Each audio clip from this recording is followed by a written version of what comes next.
Assalamualaikum warahmatullahi wabarakatuh. Kembali lagi di channel Berita Mistis. Untuk kisah kali ini masih ada sebuah cerita dari tulisannya Levinka. Dan untuk kisah yang akan saya bawakan kali ini, sebuah kisah yang berjudul Misteri Kematian Sania. Dan sebelum kita lanjut ke ceritanya, tekan dulu tombol like video ini dan jangan lupa tekan juga tombol subscribe channel ini. Nyalakan juga lonceng notifikasinya agar tidak ketinggalan cerita-cerita lainnya dari channel ini. Buat teman-teman yang pengen belanja-belanja, nanti silakan saja klik etalase yang ada di pojok kiri bawah, atau teman-teman bisa kunjungi link pembelian yang ada di kolom deskripsi. Dan seperti apa untuk kisah kali ini?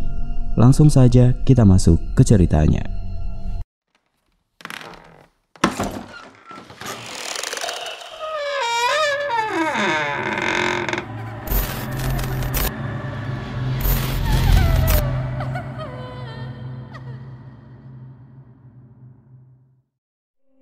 Wah!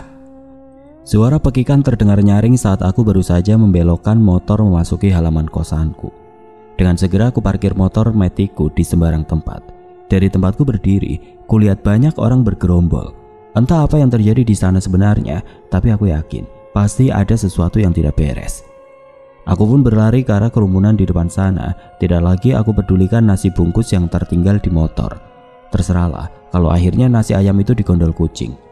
Aku membelah kerumunan yang rapat, sesak. Sepertinya di barisan terdepan, aku refleks membekap mulutku dan menggeleng tidak percaya. Tidak mungkin, itu adalah Sania, sahabatku. Sania yang 2 hari ini meminta menginap di kosku, tiba-tiba sekarang kutemukan sudah bersimbah darah di halaman kosan. Dia tidak bergerak, seperti dia sudah... Ini pasti mimpi kan? Plak. Aku menampar pipi dengan keras. Rasa sakit dan rasa panas terasa menjalari wajah. Ternyata ini benar-benar terjadi. Bodoh, apa yang membuatmu senekat ini? Lututku mulai bergetar, melemas sebagai tanpa tulang. Aku terjatuh, tidak mampu lagi menopang tubuh, dan lagi asmaku kambuh. Sumpah, lagi-lagi ingin kuumpat takdir. Kenapa sakit ini kambuh di saat yang tidak tepat? Seseorang menyadari sakitku kambuh, dibawalah aku ke kamar yang ada di lantai 3. Kutinggalkan jasad sahabatku yang kini tergeletak bermandikan darah. Obat, aku butuh obat, segera. Sebelum aku berakhir sama seperti dia, aku belum mau mati. Dengan tangan bergetar, ku ambil inhaler di laci. Juga aku tekuk beberapa butir obat asmaku. Ku harap ini cukup untuk segera mengenyahkan rasa sakit dan sesak yang tidak nyaman ini. Kamu udah meninggal? Tanya Titin, teman kos yang membantu menuntunku barusan. Aku mengangguk, memasang senyuman yang dipaksakan. Apa yang terjadi? Apa kamu tahu sesuatu tentang alasan temanmu bunuh diri? Tanya Titin penasaran. Kini kepalaku bergerak ke arah sebaliknya. Aku menggeleng lemah. Aku membalas tatapan Titin yang seolah sedang mencurigaiku. Apa kalian habis bertengkar? Tanyanya lagi seolah menuduh aku sebagai penyebab dia pergi. Dengar, aku nggak tahu apa-apa. Hubungan kami juga baik-baik saja. Aku pergi keluar buat carikan dia sarapan karena Sania bilang lagi gak enak badan. Aku menjelaskan sejujurnya. Aku memang tidak tahu apa-apa. Itu faktanya. 2 hari yang lalu Sania memang datang malam-malam dengan wajah murung dan mata yang sembab. Saat kutanya, dia memilih bungkam. Dia cuma terus-menerus menggumamkan kata lelah. Hubungi keluarganya. Kamu ada nomornya kan? Di kos kita, cuma kamu satu-satunya orang yang kenal dia. Oh ya, siap-siap diinterogasi. Kayaknya polisi sebentar lagi datang. Setelah ini, kalau kamu emang masih shock, pulang saja dulu ke rumah atau nginap di kos temen lain. Ujar Titin yang kusauti dengan anggukan pelan. Setelah Titin keluar kamar, aku hanya bisa meringkuk di pojokan. Getaran di tubuh ini belum sepenuhnya hilang. Kurogoh handphone di saku, mencari nomor Tante Sinta, ibunya Sania. Halo, ini siapa? Ini Anindira, Tante. Oh syukurlah, Tante memang lagi mau telepon kamu. Tapi nomormu hilang setelah Tante ganti HP. Tante mau tanya, apa Sania nginep di kos kamu? Ini handphone dia nggak dibawa. Tante dan Om baru aja pulang dari luar kota. Tante Sinta berkata panjang lebar. Cepat kesini Tante. Sania, dia... Bibir ini keluh, tidak mampu untuk sekedar berkata lebih panjang. Sania, kenapa? Dia baik-baik aja kan? Cecar Tante Sinta. Dia bunuh diri Tante, polisi sudah datang. Cepat ke sini Tante. Brak. Sambungan telepon terputus sesaat setelah terdengar suara sesuatu terjatuh. Mungkin Tante Sinta shock sampai pingsan setelah mendengar kabar ini. Entahlah. Tok tok tok. Pintu rumahku yang setengah terbuka diketuk. Polisi muda itu melongokkan kepala di ambang pintu. Sepertinya aku akan diinterogasi. Semoga cukup di sini saja. Aku terlalu lemas untuk dibawa ke kantor polisi. Semua pertanyaan yang dilontarkan ku jawab tanpa ada yang ditutupi. Buat apa takut? Bukan aku penyebabnya. Aku benar-benar tidak tahu apa-apa. Malamnya aku berbaring dengan gelisah. Bayangan Sania yang bersimbah darah terus saja muncul di pikiranku. Bahkan aroma anyir darahnya seakan masih menempel di hidungku. Aku mulai mual sampai tidak nafsu makan seharian. Aku melirik jam di dinding. Waktu sudah menunjukkan pukul 10 malam. Aku tidak bisa tidur meski hari ini adalah hari yang cukup melelahkan. Kenapa sih kamu harus sampai lakuin ini? Masalah apa yang menimpamu sampai kamu pilih akhiri hidup? Aku menggumam lirih. Tanpa terasa air mataku mengalir deras membasahi bantal tidurku. Hidupmu sempurna, keluargamu bahagia dan penuh cinta. Kamu juga bergelimang harta. Apa yang jadi masalahmu, Sa? Apa kamu sebegitu gak percaya buat berbagi kesedihan dan cerita sama aku? Kalau kamu ceritakan, mungkin aku bisa sedikit ringankan bebanmu. Bagaimanapun Sania sahabatku, aku benar-benar merasa kehilangan. Sejak sekolah dasar sampai kuliah, kami selalu memilih tempat yang sama. Kami tidak terpisahkan. Ayah, apa Dira boleh minta uang 800.000? Dira mau pindah kos ya. Ku ketik pesan lalu aku mengirim pesan itu pada ayahku. Jangan nyusahin, uang ayahmu sudah habis buat kebutuhanku dan anak-anakku. Kalau mau uang, cari saja sendiri. Balasan dari nomor ayah membuat tangisku semakin kencang. Aku tahu, pasti itu balasan chat dari istri baru ayah. Inilah sebabnya aku memilih menjauh dan ngekos saja. Di rumah, aku cuma dijadikan bebu. Ayah juga tidak pernah membela aku. Akhirnya aku putuskan untuk tetap tinggal di kos ini, meski kos mendadak sepi karena banyak yang memilih pindah setelah Sania meninggal bunuh diri di tempat ini. Tepat tengah malam, rasa kantuk mulai menghampiri. Kelopak mata begitu berat dan memejam sendiri, namun baru saja akan mengarungi mimpi. Suara air keran dan juga tangisan memaksa diriku kembali terjaga. Aku terperajat, lalu bangun dan bersandar di dinding. Kupertajam indera pendengaranku, memastikan di mana sumber suara itu. Kamar mandi, benar saja. Kurasa suaranya dari sana. Kulangkahkan kaki dengan ragu menuju kamar mandi. Cukup lama aku berdiri di depan pintu. Aku ragu, tanpa rasa penasaranku terlampau tinggi. Kuulurkan tangan, meraih handle pintu. Kret. Sialan. Suara deritan pintu itu benar-benar membuatku kaget sendiri. Pintu kamar mandi sudah terbuka, namun di dalam cukup gelap. Mata minusku ini tentu saja tidak bisa melihat dengan baik, apalagi tanpa kacamata. Kulangkahkan kaki memasuki kamar mandi. Titik. Lampu sudah menyala dan aku membekap mulut. Setengah tidak percaya, seseorang duduk di samping bak. Dia membelakangiku. Rambutnya tergerai panjang, basah dan acak-acakan. Bak air penuh, isinya meluap, airnya mengalir mengenai kakiku, membuatku semakin menggigil dingin. Siapa? Tanyaku dengan suara terbata-bata. Tangisannya terhenti. Dengan gerak patah-patah dia berdiri dan mulai berbalik menghadapku. Dek, tubuhku kaku, bagai membeku. Hanya mataku yang bisa bergerak bebas, melirik ke sana dan kemari. Air mataku mulai melesak, mengalir deras saat rasa takut menguasai diri. Siapa yang tidak takut saat melihat sosok wanita bergaun putih dengan rahang patah berjalan terseok-seok mendekati. Darah menetes-netes. Lebih tepatnya mengalir dari tubuh sosok itu. Lantai biru muda itu bahkan sampai berubah menjadi merah. Aroma anyir memenuhi ruangan kecil ini, menelusup memasuki indera penciuman. Aku mual, tapi mutah pun aku tidak bisa. Sosok itu semakin dekat. Bisa kulihat jelas kepalanya yang tidak simetris, seperti habis menghantam sesuatu. Tunggu, kalau dilihat-lihat, wajah ini seperti Sania. Dira. Suaranya serak namun mampu membuat bulu romahku berdiri berbaris-baris. Bukakan tabir, bisiknya lagi tepat di telinga kananku. Suara dengingan terdengar kencang, pandanganku menggelap. Dunia terasa berputar, aku tidak ingat apa-apa lagi setelahnya. Keesokan paginya aku menggigil kedinginan. Bajuku basah kuyup, ku buka mata dengan perlahan.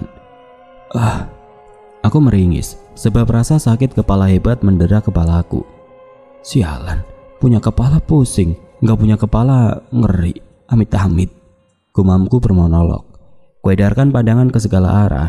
Ini di kamar mandi, jadi aku tidur di kamar mandi. Kumatikan keran air yang sejak semalam terus menyala. Pantas saja bajuku basah kuyup. Airnya meluap-luap dan aku malah asik rebahan di lantai. Tunggu, aku tergeletak di kamar mandi, bukan tanpa sebab. Mendadak aku teringat sesuatu yang amat mengerikan. Sania. Tanpa sadar ku gumamkan namanya dengan lirih. Bayangan bagaimana sosok yang menyerupai Sania semalam tiba-tiba muncul memenuhi otakku. Setelahnya aku cuma bisa bergidik ngeri, lalu melangkah keluar dari sana dengan perasaan ngeri. Aku tidak paham kenapa dia menghantui aku. Apa setelah tiada dia baru mau bercerita? Bukannya semua sia-sia, dia tidak akan hidup lagi. Tidak mau berlama-lama larut dalam pikiran yang menghanyutkan, aku buru-buru bersiap-siap. Bukan untuk kuliah, karena aku sengaja mengambil cuti kuliah. Aku bekerja di salah satu toko baju sebagai housewife. Gajinya cukup lumayan, sengaja tidak aku ambil semua. Yang kuambil sebatas untuk makan dan bayar kosan. Sisanya aku titipkan pada bosku. Aku mau punya tabungan yang banyak, lalu buka usaha sendiri. Soal kuliah entahlah apa yang harus aku lanjutkan. Biayanya terlalu besar, sedangkan aku masih harus berjuang untuk hidupku sendiri. Ibu, lihat, aku dari atas sana. Aku berhasil jadi anak yang kuat kan? Gumamku sambil menatap langit yang mendung. Kuraba kalung peninggalan ibu, kalung yang selalu kusentuh saat kurasakan rindu mulai menyiksa batinku. Tidak ada. Di mana kalungku? Aku panik sendiri. Kalung itu satu-satunya barang yang ibu tinggalkan untukku, satu-satunya pengobat rinduku. Foto ibu, aku sudah tidak punya. Istri baru ayah sudah membakar semuanya beserta kenangan manis di baliknya. Aku melangkah gontai memasuki toko. Memulai kerjaanku meski dengan fokus yang terbagi. Beruntung kerjaku cuma 4-6 jam saja per hari. Aku bisa pulang cepat setelah semua selesai. Waktu berlalu lambat, kurasa. Aku kembali ke kosku setelah melaksanakan ibadah sholat zuhur. Ku cari-cari kalung itu sampai mengobrak-abrik kamar sambil menangis. Tidak ada, tidak aku temukan benda berkilau itu dimanapun. Lelah, kurebahkan tubuhku di atas tumpukan baju yang acak-acakan. Ku ambil HP dalam tas, lalu melihat status teman-teman di aplikasi hijau. Tinggal kenangan, selamat tinggal. Tulis Tante Sinta dalam status WhatsApp-nya. Sebuah foto rumah terlampir di sana. Tante mau pindah? Tanyaku. Ini Om Ardi. Ya, kami mau pindah. Demi kesehatan istri saya. Oh ya, apa boleh Om telepon kamu sebentar? Balasan Om Ardi membuat keningku mengkerut. Panggilan suara masuk. Ku geser layar ke atas menerima panggilan itu. Halo, Andira. Boleh Om minta tolong? Om tahu, kamu sudah bersahabat lama sama Sania. Om... Minta tolong apa Om? Tanyaku memotong. Bekerjalah ke Om. Tugasmu cuma tinggal sementara di rumah kami. Setidaknya sampai rumah itu laku terjual nantinya. Lagi dan lagi ucapan Om Ardi membuat keningku mengkerut. Aku melongo. Tinggal di rumah besar milik keluarga Sania. Yang benar saja. Semua fasilitas boleh kamu gunakan tanpa perlu membayar apapun. Kami cuma nggak mau rumah itu rusak karena enggak berpenghuni atau disatroni maling karena dibiarkan kosong.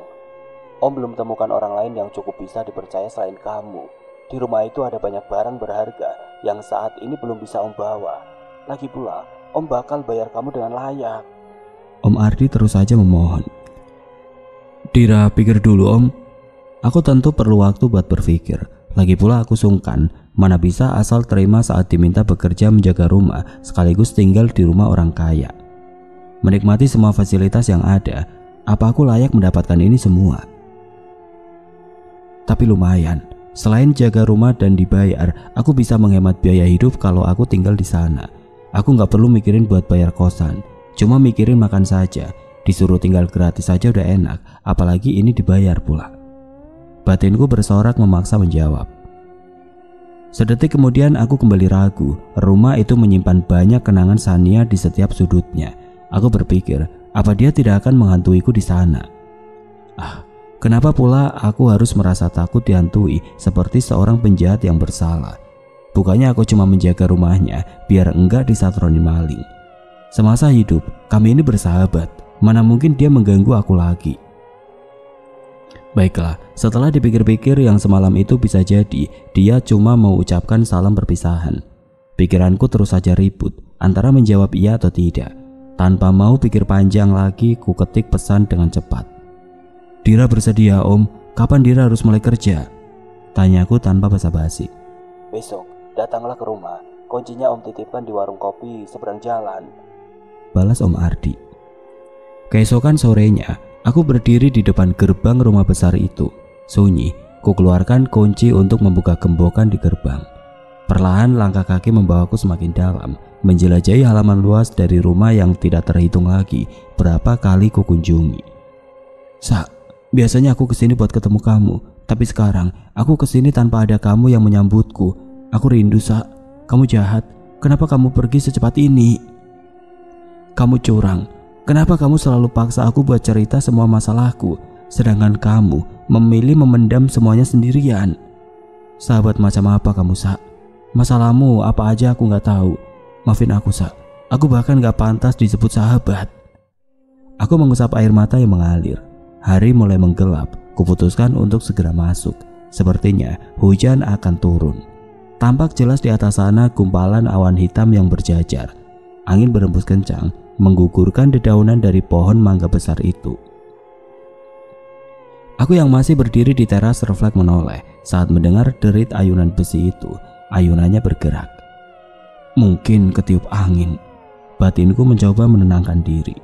Kubuka pintu ruang tamu. Kegelapan menyambut di depan sana, disertai semilir angin yang berembus pelan.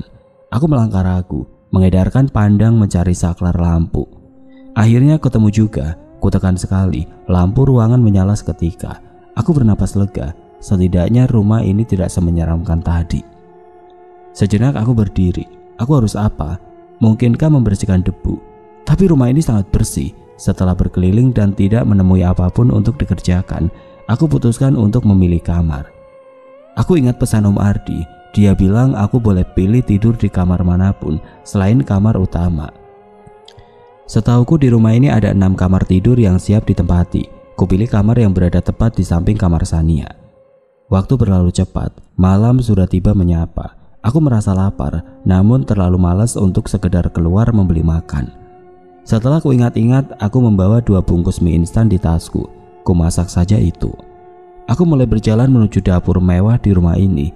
Ku buka kulkas, ternyata isinya masih penuh. Buah, sayur, telur dan juga beberapa frozen food juga ada.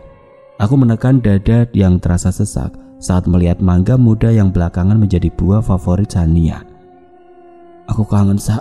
Pengen ngerujak bareng kamu lagi. Duk. Tidak sengaja ku jatuhkan buah mangga itu hingga menggelinding ke bawah meja. Ku singkap kain yang menutupi meja makan hingga menjuntai itu. Keningku mengernyit saat melihat sesuatu yang aneh di bawah sana. Apa ini? Batinku sambil menarik sebuah nampan yang aromanya menyengat.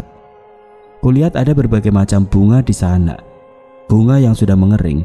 Aku tahu betul, bunga itu bekas sesaji. Tapi buat apa? Dan kenapa dibiarkan mengering begitu saja? Bukankah seharusnya dibuang setelah digunakan?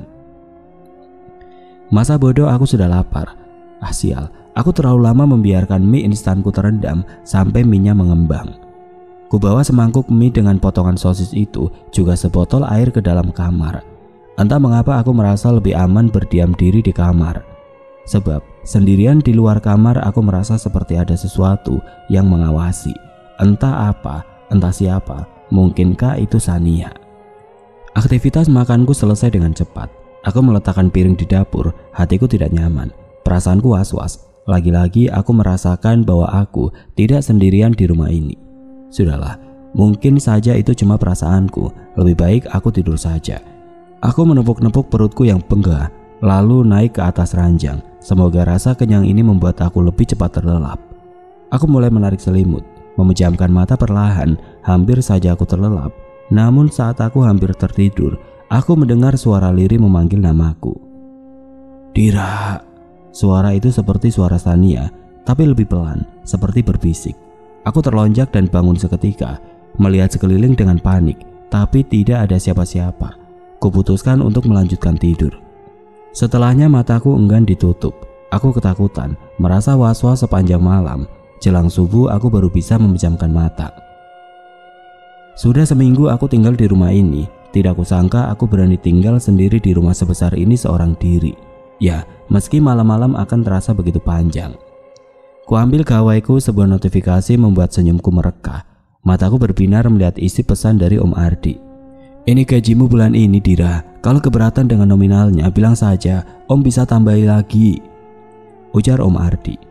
"Gaji 8 juta sebulan untuk tinggal di rumah ini saja. Ini sudah jauh lebih dari cukup. Aku bahkan bisa melanjutkan kuliahku kalau begini." Aku segera mencuci muka, lalu pergi ke seberang membeli nasi uduk sebagai pengganjal perut. Setelahnya aku memutuskan untuk membersihkan rumah. Kuedarkan pandangan ke sekeliling. Aku masih sering bingung. Rumah sebesar ini harus mulai dibersihkan dari mana? Belum juga memulai menyapu dan ngepel, tapi sudah capek duluan. Tiba-tiba, tok tok tok. Suara ketukan pintu membuyarkan lamunanku. Aku segera berlari ke ruang tamu, berniat membukakan pintu depan. Pintu terbuka lebar. Keningku mengernyit saat melihat seorang wanita berdiri di depan sana. "Cari siapa, Mbak?" tanyaku pada wanita yang masih berdiri membelakangiku. "Oh, saya kesini mau bersih-bersih. Kamu Dira kan, temannya Non Sania?" Wanita itu menjulurkan tangan. "Iya benar. Saya kesini mau menggantikan tugas ibu buat bersih-bersih rumah. Saya anaknya Mbok Warsi, ART di sini. Maaf baru bisa kesini sekarang. Tapi saya udah kabari Pak Ardi soal ibu yang lagi terbaring karena stroke. Ibu baru pulang dari rumah sakit sekitar 5 hari dirawat. Sedangkan gaji sudah dibayarkan di awal untuk setahun penuh. Jadi saya gantikan tanggung jawab ibu meski sedikit terlambat," terang wanita berambut ikal itu. Aku hanya bisa manggut-manggut saja, namun aku tentu tidak mau langsung percaya. Aku masuk ke kamar dan menelpon Om Ardi, memastikan kalau perempuan yang katanya bernama Marni itu benar-benar anak dari Mbok Warsi yang mau gantikan tugas. Aku tentu tidak mau ada orang asing masuk semaunya. Kalau ada barang yang hilang, bisa-bisa aku yang repot. Tapi ternyata setelah dipastikan, Om Ardi bilang Mbak Marni memang sudah lebih dari seminggu menggantikan pekerjaan Mbok Warsi. Tidak banyak yang kulakukan. Mbak Marni tidak membiarkanku mengerjakan apapun, padahal di sini kami sama-sama bekerja. Tepat pukul 5 sore Mbak Marni pamit pulang setelah menyiapkan hidangan untuk makan malam. "Aku pulang dulu, Dira. Hati-hatilah di sini, jaga diri baik-baik. Ingat, yang baik belum tentu baik. Asal kepekaanmu," ujar Mbak Marni. Maksudnya apa, Mbak?" "Selagi belum terlambat, pergilah. Jangan sampai kamu menyusul teman karibmu," imbu Mbak Marni semakin membuat kepalaku pening. Belum sempat bertanya lebih lanjut, dia sudah keburu pergi. Ya, wajar saja dia buru-buru. Rintik-rintik gerimis sudah mulai turun membasahi tanah. Aku menggedikan bahu, lalu duduk di ruang tengah sambil menonton televisi hingga larut malam. Sejak menjelang maghrib sampai sekarang, hujan benar-benar turun dengan deras. Sesekali petir menyambar dengan suara menggelegar. Kumatikan televisi lalu aku berniat kembali ke kamar. Namun niatku urung saat tiba-tiba aku terpikir tentang kalung pemberian ibu. Aku baru ingat, sekitar 3 atau 4 minggu lalu aku sempat menginap di rumah ini. Saat Om Ardi dan Tante Sinta keluar kota mengurus bisnis. Aku ingat, saat itu kalungnya aku lepas saat akan berenang di kolam renang bersama Sania. Lalu seingatku, kalungnya aku letakkan di laci kamar sahabatku. Aku harus periksa laci kamarnya, semoga saja kalung peninggalan ibu masih ada di sana. Aku mempercepat langkah menuju kamar Sania. Tanganku terulur, mengambang di udara. Sejenak aku ragu untuk masuk. Aku menggeleng. Kalau aku nggak masuk, gimana cara cari kalungku?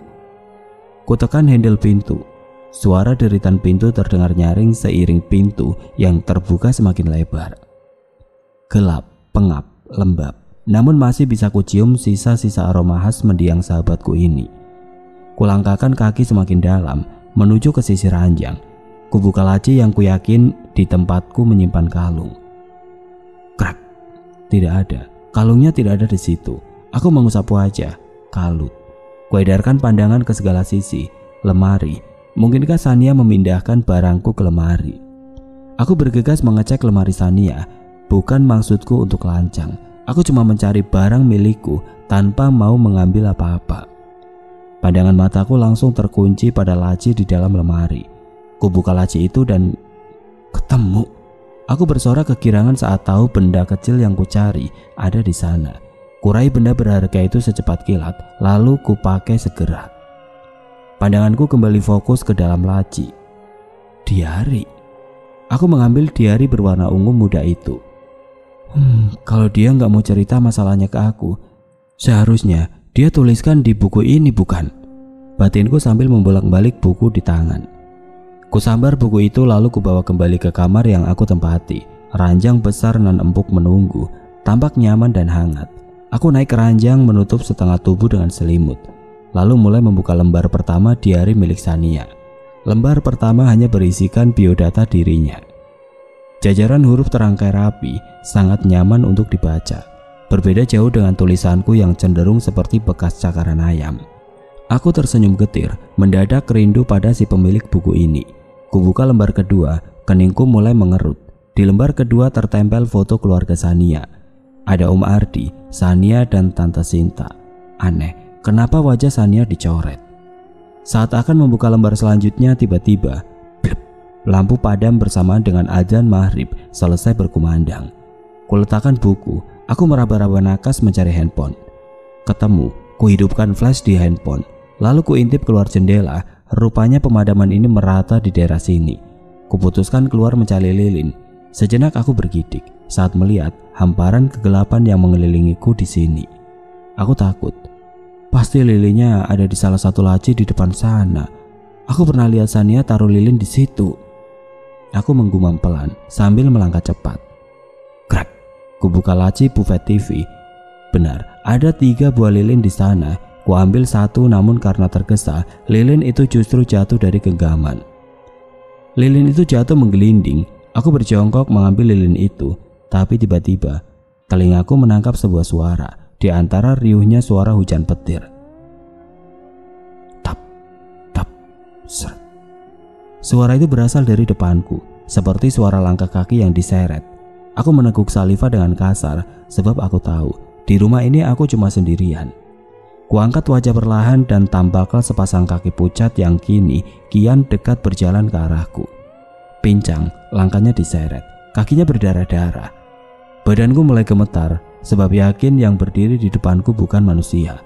Saat kepalaku berhasil mendongak sempurna, saat sorotan flash handphone mengarah tepat ke depan, kudapati sosok mengerikan sedang menatap dengan mata bulat, mulut menganga dan rahang yang patah. Kepalanya teleng ke samping, sementara tangannya terulur berniat menyentuhku. Aku terjengkang, lalu beringsut mundur sambil berteriak ketakutan. Aku berlari ke kamar membenamkan tubuh yang tidak henti gemetar dengan selimut tebal. Set. Pintunya lupa kututup, semoga dia tidak ikut menyusul ke kamar. Namun sialnya doaku tidak terjawab, sepertinya dia bahkan sudah di sini. Kret. Ranjang bergerak, seolah ada seseorang yang ikut naik ke atasnya. Aku diam membeku, pikiranku buntu, hanya bisa menangis dan terisak. Tolong aku. Bisikan itu terdengar lirih berkali-kali, hingga akhirnya glep, lampu menyala terang. Suasana berubah, sosok itu kurasa sudah pergi. Aku beranikan diri keluar dari dalam selimut. Tiba-tiba, dek, saat selimut terbuka, wajah tidak berbentuk itu ternyata berada tepat di depanku.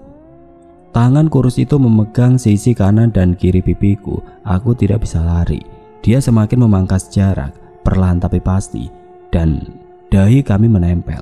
Aku dipaksa menatap matanya, dan sesaat kemudian aku bagai terhisap lorong waktu, kembali ke masa yang kuyakin adalah masa lalu.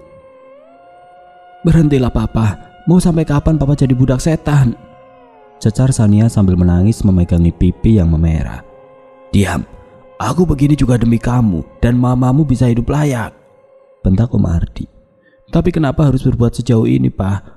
Papa bukan cuma berdosa karena menyekutukan Tuhan, tapi berdosa karena tindakan keji Papa terhadapku, teriak Sania histeris.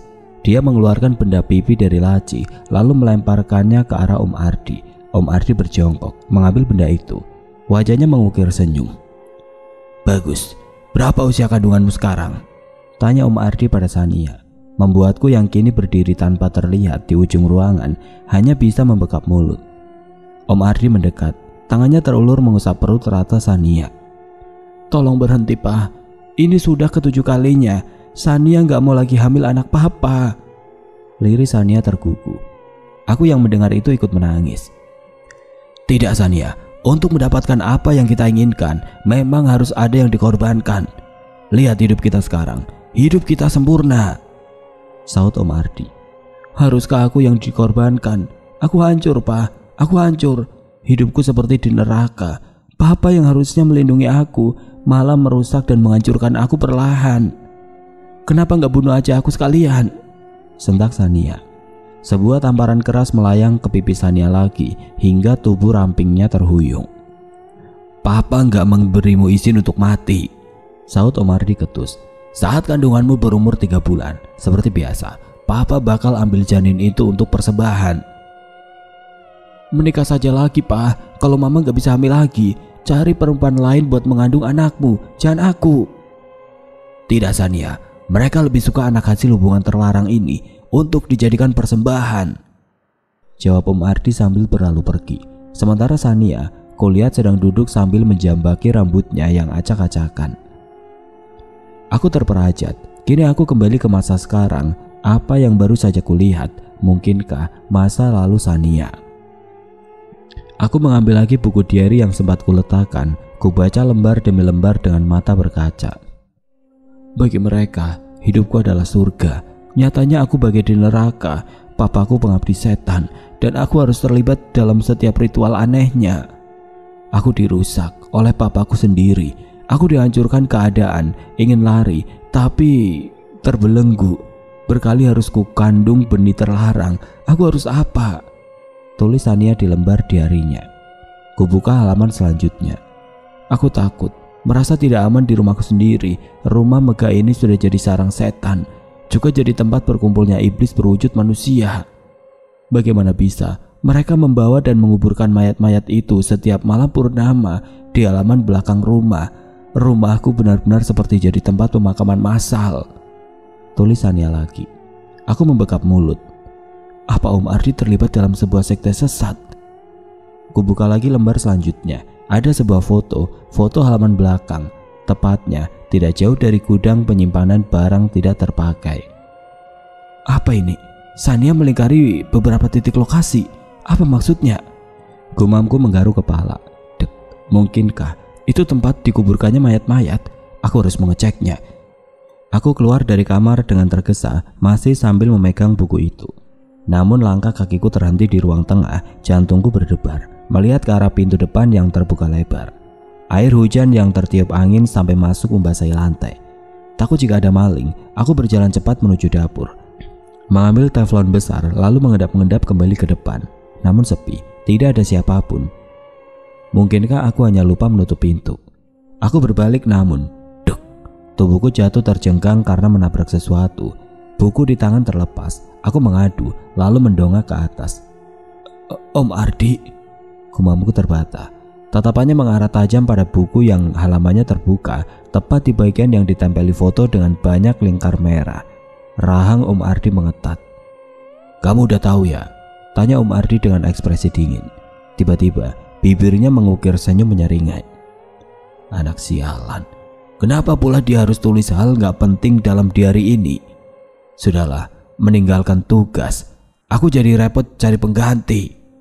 Om Ardi berdecak geram sambil mengambil buku di sampingku. Om, kenapa ada di sini? Tanyaku terbata-bata. Kulirik jam di dinding ini sudah tengah malam. Kenapa Om Ardi kemari? Tidak lama 3 orang pria dengan jas hujan masuk ke rumah. Mereka membawa sekop. Satu di antara mereka bertanya. Organya mau disimpan di mana? Tanyanya yang sepertinya tidak menyadari keberadaanku. Aku terperajat, lalu merangkak dan berlari ke kamar sambil berteriak. Om Ardi dan teman-teman anehnya itu mengejarku. Brak, ku banting pintu keras. Om Ardi meringis sebab daun pintu itu mengenai mukanya. Brak, brak. Pintu kamar ini seperti didobrak. Aku menggeser meja untuk menahan pintunya. Lalu berlari ke arah jendela, berniat melarikan diri. Sial, ada tralis penghalang. Aku berputar-putar dalam kamar memikirkan cara untuk keluar. Handphone. Untungnya benda itu masih dalam genggaman. Kukirim pesan singkat ke nomor ayahku. Ayah, tolong Dira, bawa polisi dan datang ke alamat ini cepat sebelum aku benar-benar mati. Ketikku dengan tangan yang bergetar. Balasan pesan dari ayahku.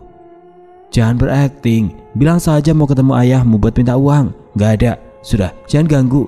Ayahmu lagi tidur. Balas nomor ayah. Aku menggigit bibir bawahku. Tiada yang bisa aku lakukan selain menangis karena ketakutan. Ya Allah, aku masih mau hidup, tolong selamatkan aku. Rintiku di tengah rasa putus asa yang melanda. Brak! Pintu lemari tiba-tiba terbuka. Sosok menyeramkan itu datang lagi. Kini dia merangkak keluar dari dalam lemari pakaian dengan gerak perlahan dan patah-patah. Setiap gerakan suara gemertak tulang terdengar. Aku terduduk lemas, tidak bisa berpaling menatap sosok itu. Sosok dengan mata bulat nyaris keluar, wajah tidak simetris, rahang patah dan mulut yang menganga mengalirkan darah.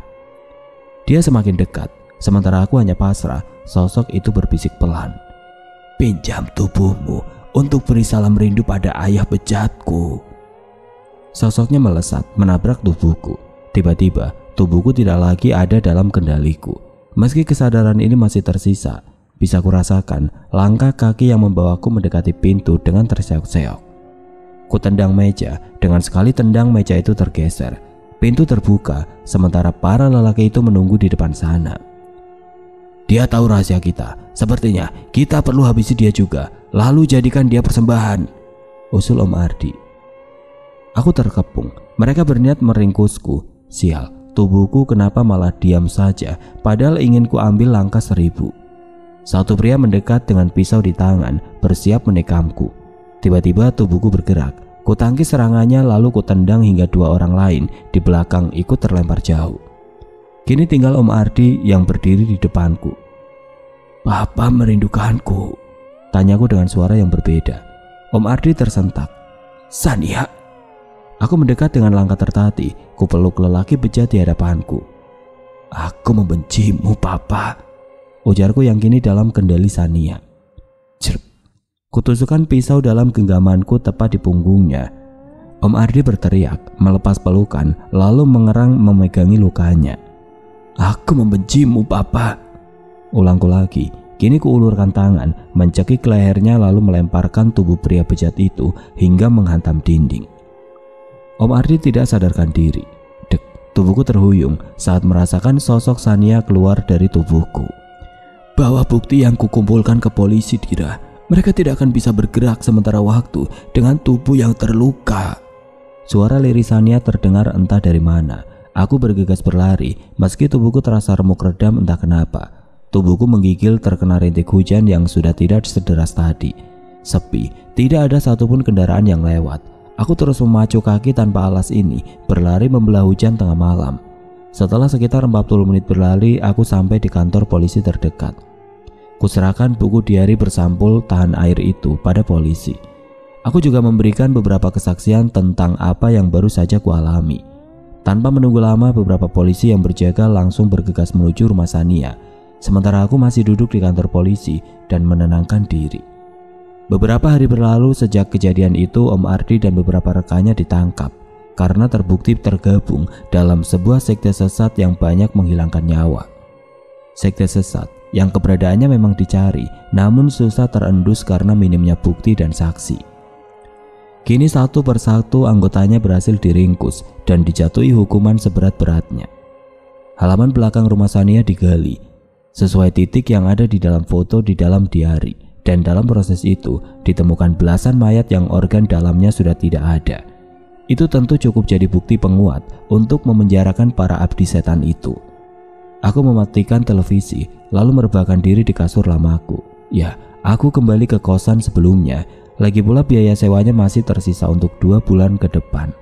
Aku menoleh lalu berucap pada sosok yang merebah membelakangiku. Selamat tidur, Sania. Tidurlah selamanya, sobat.